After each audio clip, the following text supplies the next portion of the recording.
सासू माँ बदल गई। कहानी उस घर की है जहाँ बहू और बेटी को एक माना जाता था, लेकिन फिर अरे शिखा बेटा, तू रसोई में क्यों घुसी रहती है?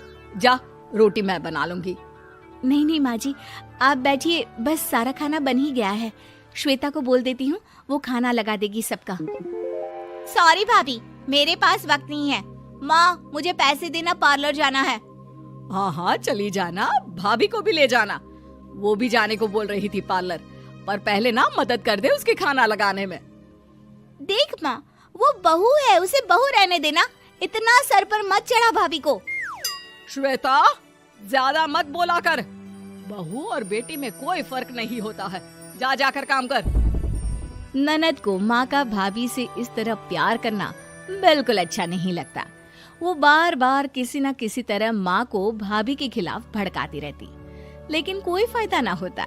एक रोज, अरे बेटे किशन, जा बहू को कहीं घुमा कर ला, सारा दिन घर में काम करती रहती है। हाँ हाँ माँ, हम लोग जा रहे हैं ना गोवा। अच्छा जी, भाभी ने तो हमें बताया भी नहीं। वैसे तो सारी पंचायत करती है, ये गोवा वाली बात क्यों छुपा गई हमसे? अरे क्योंकि उसे खुद नहीं पता था बहन।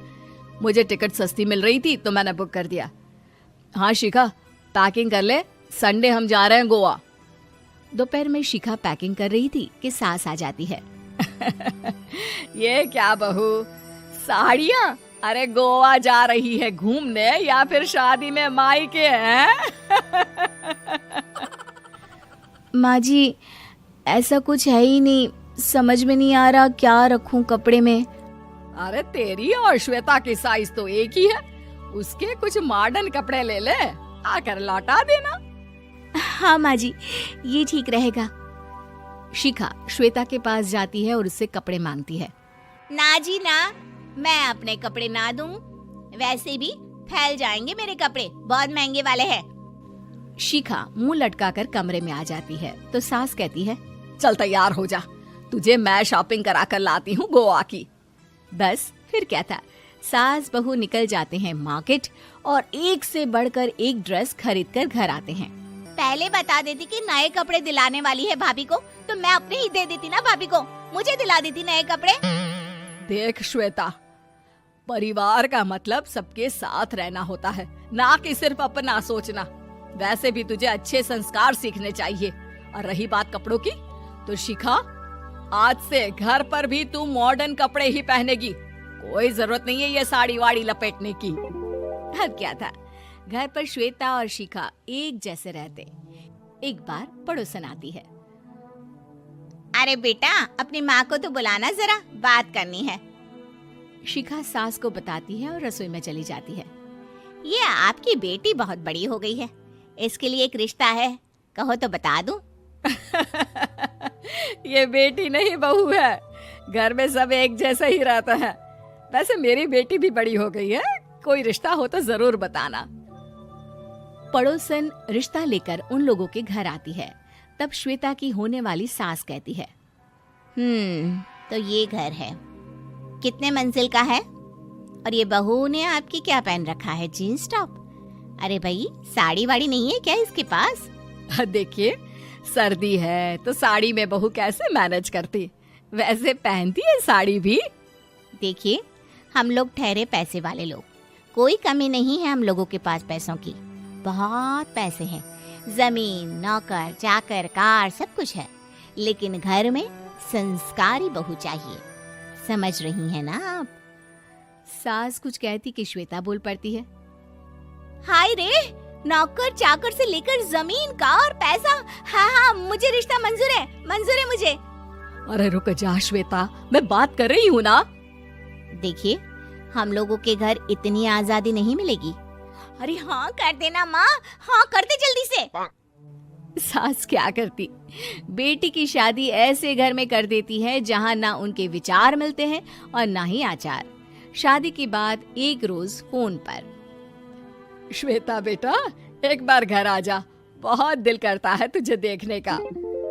माँ, वो घर पर बहुत काम होता है, कैसे आऊँ? बड़ा घर है, लेकिन आने जाने वालों की लाइन ही लगी रहती है। बेटा मैं तो जानती थी उस घर का हाल, लेकिन तू ही नहीं मान रही थी। माँ देख, हर घर का यही हाल है। तेरी बेटी को यहाँ घूंघट हटाने की परमिशन नहीं है और एक तरफ भाभी स्कर्ट पहनकर घूम रही है। बेटा मुझे क्या पता था कि मेरी बेटी को ससुराल के नाम पर पिंजरा मिल जाएगा। अच्छा माँ, फोन रखती हूँ, सास को गर्मा गर्म रोटी खिलानी है। तुम लोगों की तरह नहीं कि एक रोटी बनाओ, एक सब्जी बनाओ, फिर सारा दिन फ्री होकर घूमो। सास फोन तो रख देती है, लेकिन सोच में पड़ जाती है कि एक तरफ बेटी जिसे कोई आजादी नहीं, वहीं दूसरी तरफ बहू जिसे देखकर लगता ही नहीं कि उसकी शादी भी हुई है। अगले रोज। शिखा, अरे ओ शिखा। हाँ माँ, क्या हुआ? कुछ चाहिए आपको? मैं जिम जा रही थी। जिम के कपड़ों में बहू को देखकर सास को घूंघट में अपनी बेटी का ख्याल आता है। देख बहू, घर में बहू की तरह रहा कर। इतने टाइट कपड़े पहनकर जिम जाना पसंद नहीं मुझे। जा जाकर रोटी बना। रोटी? माँ अभी तो शाम के 6 बजे हैं, इस वक्त रोटी? अब क्या मेरे खाने पीने पर भी पहरा है? अरे जब मर्जी तब मैं अपने घर में खा भी नहीं सकती क्या? बहू को अजीब लगता है। वो समझ नहीं पाती कि जो सास कल तक इतनी सपोर्टिव थी, उन्हें अचानक से क्या हो गया। वो किचन में जाती है, गरम रोटी के साथ 2 तरह की सब्जी, रायता, सलाद सब लेकर सास के पास आती है। माँ जी, खाना। इतना सारा खाना? राक्षस समझा है क्या मुझे? रोटी मांगी थी मैंने गर्मा गर्म बस। पर माँ जी, रोटी खाती किससे आप? सब्जी तो बनानी थी ना। अरे भूख मर गई मेरी तेरी बहस से। जा जाकर काम कर, अंदर पूरी रसोई साफ कर। बहू अंदर चली जाती है। थोड़ी देर में श्वेता घर आती है। अरे शिखा जल्दी से चाय ला, पकवान बना, मेरी बेटी आई है। अरे नहीं नहीं माँ, ड्राइवर बाहर खड़ा है। मैं तो घर का कोई सामान खरीदने के बहाने यहाँ आ गई हूँ, मुझे जाना होगा। अरे बेटा, पर कितने दिनों बाद देख रही हूँ तुझे, रहने आ जाना 2-4 दिन के लिए। आ जाऊंगी माँ, जब मेरी सास मरेगी तब। मैं तो रोज मन्नत मानती हूँ कि मेरी सास मर जाए तो अच्छा है। अच्छा चल, जा रही हूँ माँ। हे भगवान, कैसे कैसे दिन देखने पड़ रहे हैं मेरी बेटी को।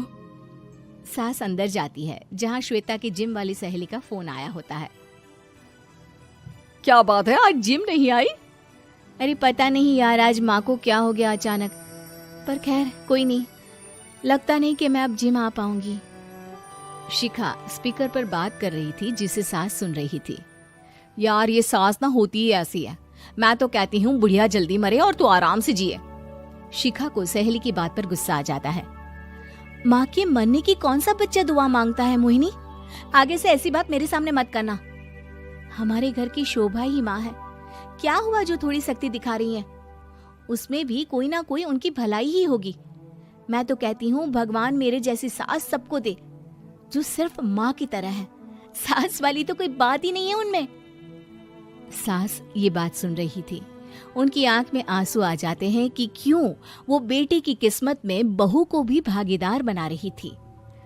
शिखा, अरे ओ शिखा, क्या हो गया? जिम नहीं जाना क्या?